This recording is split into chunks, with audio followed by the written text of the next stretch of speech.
Hi, I'm Bob Nauta. I'm one of the hydrogeologists working on the Pinnacle Dairy project. Right now I'm standing at the south end of the Pinnacle Dairy property in what is the south end of what will be a waste storage pond. There's a series of 4 of them that will be at the south end, 2 of them to the west of me, this one, and 1 more to the east. In preparation for the engineering plans, the engineer came out here last year and did a series of test pits and soil borings.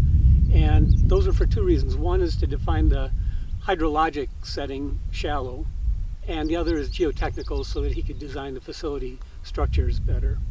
What he found in every one of these pits and borings, and there were over 100 of them, was that there was a shallow layer of groundwater that was sitting on top of clay.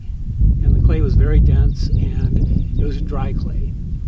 And that revealed that shallow groundwater to be what we call perched. It's not connected to a regional aquifer.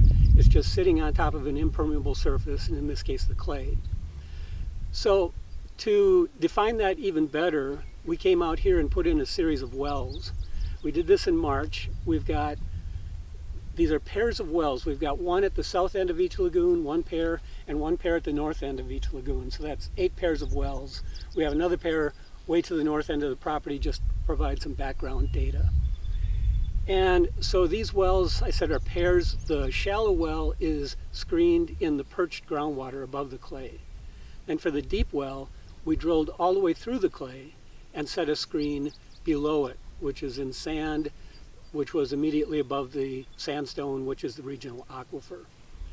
And what we were looking for in these wells, and what we found, is completely different flow regime in the shallow than from the deep. The water levels don't correlate at all between shallow and deep, which you would expect if they're not connected. And the flow directions don't correlate either. One is in one direction, the deep is in another direction, and plus the flow velocity is much higher in the shallow than in the deep. So since we put these wells in March, I've been coming out here on a regular basis, taking these water level measurements. They've always been consistent. There's never been any deviation from what we've seen the previous times. I'm going to continue to take these water level measurements on a monthly basis until the construction of the facility starts. At that time, these monitoring wells will be abandoned, and permanent monitoring wells will be put in around the perimeter of the facility.